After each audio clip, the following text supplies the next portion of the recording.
And welcome to episode 32 of the TechnoBuffalo Show. I'm one of your two hosts for today, Sean Ani, editor-in-chief of TechnoBuffalo, and I'm joined by executive editor of Mobile, Todd Hazelton. Hey everybody, you were giving a peace sign, so I I, guess I'll do I the did. same. I didn't even mean to. Can't we all just give peace a chance? Um, so it's been a hot minute since we've been here. Yeah, it's been a while. Yeah, oh, those blasted holidays. And then CES finally arrived. Yep, and it was crazy. It was crazy. So we'll just give a quick breakdown here of everything that went wrong. Uh, First off, I got a message from Joey Davidson, our gaming editor, who was going to go this year. I get a message from him Sunday, a few hours before his flight, and goes, "I think I have the flu." And a few hours later, "I have the flu." So we canceled him quickly because we did not want him, to just gift wrap the plague for us. And so Joey was actually going to join us on this episode to talk about his first CES, but he never made it, so there you go.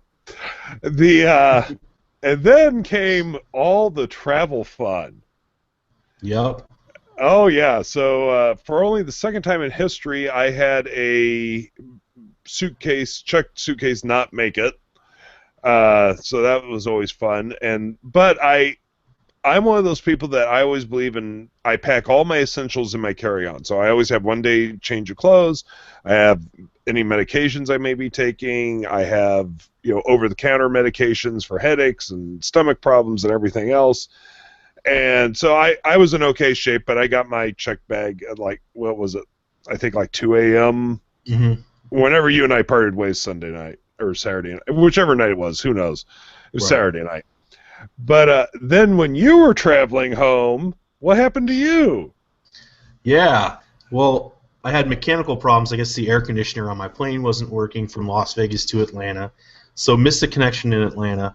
But my bags came all the way to New York, so I didn't have my bags. And unlike you, I put everything in them because I was like, I haven't lost a bag in a decade. And it wasn't lost. It just continued on without me. Right, Um, right. so then I was in an Atlanta airport all night. I didn't get home until like 3 o'clock on Sunday. So I feel like I'm still on CES, like just still I going. know. I can't believe I keep thinking it's Thursday. We've been back. I drove home Sunday morning, and you know, I can't believe I've been home, for 4 days. It's just mind-boggling to me. Yeah, I still feel like I'm still on that CES, like, because we started last Sunday, and then went through all this Sunday. I mean, this previous Sunday, and now I just feel like I'm still going. So this weekend will be a good one. Yeah, I'll just sleep exactly. the whole thing away. Exactly. So, one quick question here from Sasha Bahal is, and actually I clicked on the wrong one. Can we talk about what Joey was going to cover from CES? Yes, he was going to do smart home stuff, Mhm. which unfortunately we just simply did not have time to do since we were down a man. But yeah, that was the big secret, and I'm glad I didn't say that before. I held it back. So yeah, that was a wise choice on my part. But so moving into CES, and we'll get to another question here from Sasha Bahal. How does CES 2015 compare to years past? And I'm sure you and I both have opinions on this, so why don't you go first, Todd? Yeah, well, I think we sort of briefly talked about this, you and I, yesterday, how it seemed like there wasn't like anything major in terms of consumer electronics. Like, we had some steps. We had the G Flex 2, right, for phones, and there wasn't many phones there. Lenovo had a couple, Blue had a couple, and then we went right into TVs where you have the beautiful OLED screens and they're curved, but we've sort of seen those before. They're still super expensive, but they look awesome, as they always do. So I'd say there's a similarity there, and probably priced way out of my budget. But one thing that did really stand out to me was a lot of the smart car stuff, and not just smart cars, but these autonomous cars. So Audi had one, the A7 Concept, Mercedes had one. I'm sure there were more. And that was cool. Like the A7 concept, for example, from Audi drove itself from Silicon Valley to Las Vegas, which I think was like 550 or 560 miles. And then we saw the new LG watch that they built for Audi, which runs on WebOS and is able to start the car and unlock the car with NFC and Bluetooth. It was really cool. So I feel like many years ago, I'd say like 5 years ago, I used to go to CES and see lots of tablets and phones, and the carriers would be there. I mean, even last year, T-Mobile had a press conference, and this year it wasn't mobile focused really. I think we have Mobile World Congress coming up at the start of March, and we sort of just came off of IFA in September, so it's not so much a mobile. Really fun and productive, nonetheless. Right. No, definitely. I think I was a bit surprised by the number of car-related items that were being discussed. The Audi driving itself to Vegas, I thought, was amazing. I think the difference for me this year was it seemed to me to be more about refining existing products and not even iterating existing products, but refining current products, adding new features to them, adding things that they couldn't do in the past. But there was no, like in years past, there was always something, everyone talked about this one item. I did not hear any one thing that was being discussed by everybody this year. Mm-hmm. I think though, Samsung and LG had the washer machines with 2 washers, and everybody seemed to be talking about that. Well, and the other thing everybody was discussing was the Belfie. Yeah. Oh, right. The butt selfie. The butt selfie stick, which, yeah, none of us could figure out why that existed. No. But we were talking about it out of just sheer why. As for the washers with the ability to do 2 loads, I think that was another why moment, as opposed to this is groundbreaking technology. But no, it was an interesting show. It was busy for sure. It was always good, working with the crew for a week. Mm-hmm. And even if we are in a teeny tiny room, so we get to know each other really well in that tiny little room under the stairs that we work in. But hey, at least we have a workspace. That's the main thing to me. Yeah, so yeah. It was an interesting show, and I believe if the staff had tomatoes, they would have been thrown at me when I said, "Remember, everyone, 51 weeks till CES 2016." Yes. No one seemed to appreciate that comment, but that's just too bad. So, was there any one thing, Todd, that be it even on a personal level, was there any one thing at CES that really screamed out to you? You were excited about this? I think it was probably that Audi self-driving car, because and it was something I saw towards the end of the show, but to me that's just sort of incredible, and it's not something I'm used to seeing. I don't usually cover cars for TechnoBuffalo. I just we went over to the Audi booth to find the new LG watch, and so I talked to them for just a while and checked out these things. So I think for me, it was just super exciting because, I'm a guy that's mostly focused on mobile and gadgets and stuff like that. So when I see something like, here's this car that just drove itself, and there was somebody in the seat, that's just incredibly exciting to me. So I think that's what stood out. Like when I think back at CES, when people were like, "What was it that you saw that was really cool?" I think that's it. And the Mercedes concept, which just looked amazing. I mean, it had the 4 seats that can swivel and look at each other, and that drives itself too. But that's a concept, and so is the A7. But I mean, that was already on the road, which I thought was just cool. There is nobody more excited about self-driving cars than me, as somebody that absolutely despises driving. Yeah. But. Yeah, the sad thing is, I know, yes, it's exciting that all this stuff is coming along, but that the first couple of years, there's no way the average consumer is going to be able to afford this technology. Yeah. So at this point, considering I'm 43, I'm just hopeful that it's at an affordable price before I die, so I can at least say I saw them. But the Audi, or not the Audi, the Mercedes, that was very cool. I didn't get to see that one in person because I didn't make it over there on Tuesday. But there's something a little disconcerting to me about the idea of like, here, I'm going to rotate in my chair 180 degrees so my back's to the road. I've got all this reliance on my software that it's going to get me there safely. Let's chit-chat. Yeah.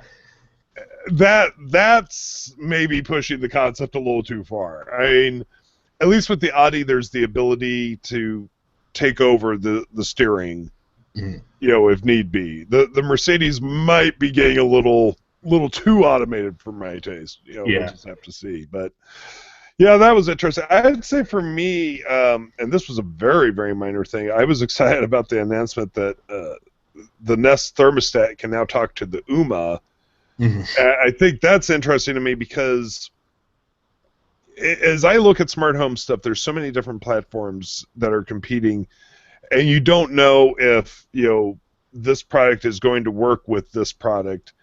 And the way Nest has gone about it by opening up their API is allowing people to build on top of that and use the Nest thermostat as their hub.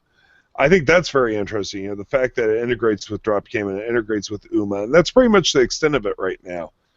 But it's a great start, and that's the sort of thing I want to see. So now you can have these competing brands, or not even competing, but just different brands all coming together under one umbrella. Right. And so I really want to see where Nest is going to take this down the road, and where other companies are going to take this down the road as they work with Nest to improve their integration. It's pretty funny how we keep talking about the hub of these smart homes, and in a lot of ways, to me, like, yes, Nest is a thermostat, but it's becoming that hub without even like it's just connecting to everything. Yeah. And, it's not even the goal of it, I don't think, but it's interesting. Yeah, exactly. Question from Sahil Raja: how many CES have you been to? How many have you? I know you've been to more than me, Todd. 8, 9, 10, 11. I think this was my 7th, but I'm not positive. Okay, this was definitely my 5th. Yeah, so many CESs. Many CESs. From Sasha Bahal, changing gears a little bit, what do you guys think of the Project Ara stuff that was shown off at the developers conference? I thought it was cool. I didn't know, I've been following it as much as I guess a lot of people, but I didn't know all these kind of boundaries that they're hitting. So, for example, they were talking about magnetic interference because they have magnets to attach these modules to the phone. And then also they were talking about how Spiral 2, the latest prototype, is only 3G right now, and it's like this big step for them to place a 3G call over this. And I didn't realize that was such a big roadblock. I would have thought this was 4G LTE right now. I think by the second quarter, so anytime between March, April, May timeframe, they were going to get out a 4G LTE model. But it seems like it's progressing really quickly. They announced their market pilot's going to occur in Puerto Rico, which is interesting, but they said it has such a diverse wireless landscape between local carriers and U.S. carriers that are down there, and really want to target that for its first, I guess, kind of soft launch, which was neat. And they're going to sell it out of food trucks, which I thought was cool, at least in some areas, a unique way to do something like that. And they partnered with 2 carriers in Puerto Rico too. So I'm really impressed. It's coming along. I mean, it's a moonshot, like they say, so there's no definite that this is going to happen, but it seems like it will. So. Yeah, no, I think that the Puerto Rico was the big surprise to me. It was. I didn't see that one coming. Although when they listed their reasons, it made a lot of sense. Yeah, like the free trade for developer modules importing and stuff. I thought that was interesting. And I guess they're working with a local university, and they said there's a big artist community. So, one of the things they're trying to do is sort of get these phones customizable, I think, with different art on the back and stuff like that. So it sounds like a neat place. Yeah. No, the idea that they still don't have LTE support, at least, I mean, if this was a consumer product, I'd be screaming bloody murder. At this point, it's still a developer product. Yeah. But... yeah. it is interesting to me that they're still fussing with how to get LTE to work in it. I mean, they said it's coming, but just the fact that it's not there yet is very, very odd to me. Yeah. And one thing, well, they said they have 11 modules right now for developers, like to toy around with as examples. One was pollution. You should never want this on their phone, but the whole point is you can. If a developer creates this neat module that does something that maybe a small select few amount of people want, they can still buy it and put it on there. Thought that was neat. But they also said right now the hot swappable battery is not quite hot swappable. The device needs to be in low power mode, but by Spiral 3 it will be. So presumably there's like a little bank of power in there, and you can pop a battery off and pop the new one on. So that's kind of neat. Here is possibly the most important question ever asked on this show, relating to a Twitter conversation you and I had. What is your favorite Pitch Perfect scene, and how excited are you guys for Pitch Perfect 2? What is my favorite scene? There's so many. 2 words: Vomit Angel. Yeah, I don't know. I don't know what my favorite scene is. I just like the whole movie. I think it's just kind of stupid, silly. But wait, what's the guy when he comes down and he sees like the acapella guys and they're old and he says something to them? I always laugh at that part. Oh yeah. For those that don't know what's going on, I was watching Pitch Perfect in my hotel room the night before I left for CES, and I tweeted out a picture about don't judge me, and Todd replied, "How can I judge you? It's one of my favorite movies," and so now the world knows about our love of Pitch Perfect. As for being excited for the sequel, I'll have to see if it works. That's going to be a hard thing to do without making it just feel like you really laughed at this in the first one, so we thought we'd do it bigger this time. Right. Yeah. I don't think I've really followed along with what's going to happen in Pitch Perfect 2. I mean, comedy sequels to me are always difficult because they want, well, you found this really funny, so if we just do this again, you'll laugh again. Right. Yeah. You have to have a reason for the sequel to exist, in my opinion. Right. So I'll see it, but I don't know if I'm excited for it yet. But yes, we need to not reveal any more of our movie loves on Twitter. Yeah. But we'll keep it to ourselves. Question here from Sasha Bahal about question more towards me. What goes into planning before going to a big show like CES, and how does working at CES compare to a regular day of work? Well, I can speak to the planning portion. Months in advance, we start getting emails about the different press day events. Press day, for those that don't know, there's actually a day before CES officially starts called Press Day, which is just press conferences. And on that day, we work from a different location than CES itself. Last year and this year, we were at the Mandalay Bay for Press Day. And so what it involves is we get the schedule of all the press conferences, and I take a look at who I've got going to the show, and I start arranging them. Okay, these 2 people will go to this one. This next press conference butts up against the back of that one, so I got to send 2 different people to that one.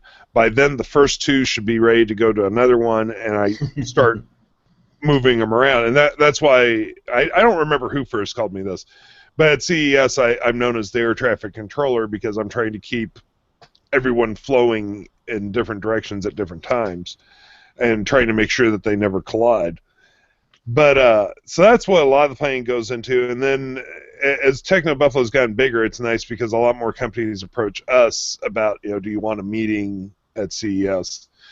And we tend to not take too many official meetings at set times because something inevitably comes up at CES and you end up having to cancel your appointments. Mm-hmm. But we do set appointments with the bigger companies, and the other ones we're like, we will stop by and see you. We just can't guarantee you a locked time that will come by.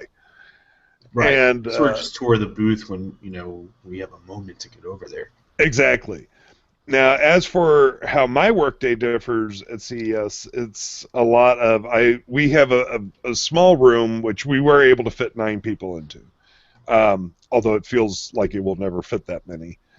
And I primarily just sit there the entire day, because everyone kind of uses me as the hub. They drop stuff. Okay, I'm done filming. I'm dropping an SD card off with you, so that when Ron comes back, Ron can start editing. So I tend to sit right there. So my day really isn't that different. I sit here all day. How is it different for you, Todd? I walk a lot more, I'd say. I think I hit 20,000 steps on one day there at CES. Yep. It's a lot of meetings, and it depends on where they are. Sometimes they're in other hotels. I know the one day I had to grab a taxi back to make sure I was back in time. But it's a lot of, meet with company A, take pictures, film it, run back, give it to Sean, meet with company B, repeat. So it's a lot of that. It's similar to a lot of the shows we do, IFA, Mobile World Congress, and stuff like that. And oddly, I think CES is a little more manageable, actually, because there's so many of us there. So, if I can't get to something, somebody else can. It's a team experience, so it's good. Yeah. No, and that is nice. It's nice actually working with a team as opposed to you and I work, by ourselves in home locations. Mm-hmm. So it is nice to actually work in a team environment, and have some very random conversations in the middle of the day that you're like, how did we even get on this? Why are we talking about this? Who brought this up and why? But yeah, it's a very different experience.